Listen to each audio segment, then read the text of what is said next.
सीधी जिले के बहरी मंडल में कांग्रेस कार्यकर्ताओं के द्वारा सरकार के खिलाफ कैंडल मार्च जलाकर विरोध किया गया। आपको बता दें कि छात्रों की न्यायपूर्ण मांगों के समर्थन में एवं उन पे हो रहे कथित अन्याय और अत्याचार के विरोध में संसद परिसर में धरने पर बैठे लोकसभा में नेता प्रतिपक्ष आदरणीय राहुल गांधी की गिरफ्तारी के विरोध तथा छात्रों के समर्थन में ब्लॉक कांग्रेस कमेटी बहरी के तत्वाधान में बहरी बाजार में कैंडल मार्च निकालकर विरोध प्रदर्शन किया गया। इस अवसर पर समस्त कांग्रेस जन, युवा साथियों एवं लोकतांत्रिक मूल्यों में विश्वास रखने वाले नागरिकों ने बड़ी संख्या में सहभागिता कर छात्रों की आवाज को बुलंद किया और लोकतंत्र की संविधान तथा अभिव्यक्ति की स्वतंत्रता के प्रति अपनी प्रतिबद्धता व्यक्त की।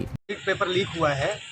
जब से भारतीय जनता पार्टी की सरकार बनी है 2014 से, उसके बाद से 100 से ज़्यादा पेपर लीक हुए हैं और 50 से ज़्यादा भर्तियाँ दोबारा करनी पड़ी सरकार को। लगभग 25 बार इनको परीक्षाएं निरस्त करनी पड़ी। तो जिस तरीके से देश का युवा बहुत उम्मीद के साथ अपनी तैयारी करता है, आशा उम्मीद के साथ कि वो एक अच्छा अफसर बनेगा, और यहाँ पे जिस तरीके से सरकार पेपर लीक हो जाता है, तो अब तक कई छात्रों ने अपनी आत्महत्या कर ली। तो जिससे उनके परिजनों के ऊपर क्या बीतती होगी आप समझ सकते हैं। तो वर्तमान में जो परिस्थिति है, इसके संबंध में और इसके विरोध में जो छात्रों ने लोकतांत्रिक तरीके से विरोध किया, उसके विरोध में यहाँ पर दिल्ली में जितना बर्बरता पुलिस ने किया, वह शायद भारत के इतिहास में आज तक छात्रों को किसी ने नहीं किया। और उसके संबंध में जब हमारे राष्ट्रीय नेता, लोकसभा में नेता प्रतिपक्ष आदरणीय राहुल गांधी जी ने अपनी बात रखने की कोशिश की, तो उनके साथ भी अन्याय किया गया।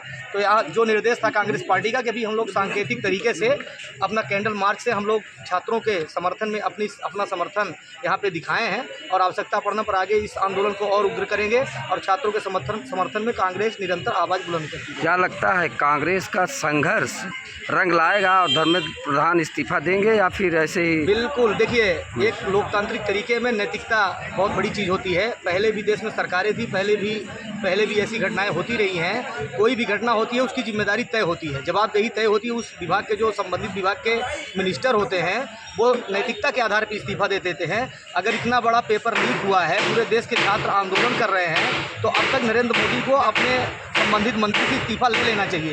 लेकिन ये सरकार अहंकार में डूबी हुई है। इस सरकार को अपना बिल्कुल तानाशाही रवैये से ये पुलिस के दम पे अत्याचार कर रही है, छात्रों के साथ अन्याय करके अभी तक एक इस्तीफा नहीं हुआ है। तो ये जिम्मेदारी किसकी है? अभी तक ना तो किसी को बर्खास्त किया गया, अभी तक ना तो किसी के ऊपर मुकदमा कायम हुआ। हम कहते हैं अगर कोई दोषी है तो उसके ऊपर अपराध पंजीबद्ध होना चाहिए, उसको जेल होनी चाहिए, ताकि दोबारा इस आज कैंडल मार्च इसलिए किया गया कि जो हमारे देश के भविष्य छात्र नीट पेपर उनका लीक हुआ, और जब छात्र जंतर मंतर में शांतिपूर्वक प्रदर्शन कर रहे थे, उनके ऊपर लाठीचार्ज किया गया।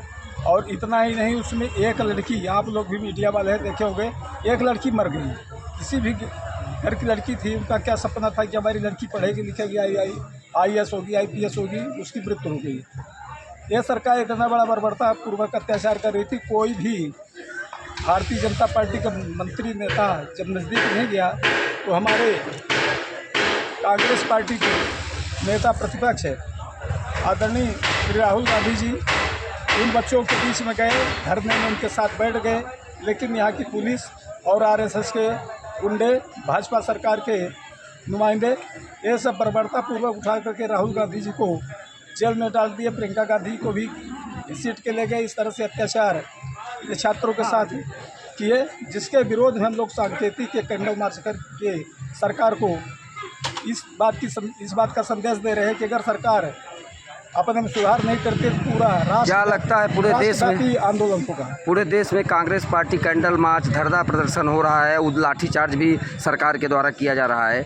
तो क्या लगता है धर्मेंद्र प्रधान इस्तीफा देंगे फिर, या संघर्ष ऐसे ही निरर्थक चला जाएगा? कांग्रेस पार्टी का संघर्ष कभी व्यर्थ नहीं होता है। कांग्रेस पार्टी जब संघर्ष करती है तो उसका उचित निर्णय होता है। कांग्रेस पार्टी है जो हिंदुस्तान को भारतवर्ष को स्वतंत्र करने वाली पार्टी कांग्रेस पार्टी है। भारत का संविधान बनाने वाली पार्टी कांग्रेस पार्टी है। कांग्रेस पार्टी अंग्रेजों से नहीं लड़ी थी, इन चोरों से डरने वाली कांग्रेस पार्टी नहीं है। जिस तरह से अंग्रेज लोग शांतिपूर्ण सभा करने में जलियांवाला कांड आप लोग पढ़े होंगे कि बैठे हुए लोगों के ऊपर गोली चला दी है, उसी तरह से भारतीय जनता पार्टी की निरंकुश सरकार, तानाशाह अहंकारी सरकार, रावण की सरकार है। इनका अंत होगा।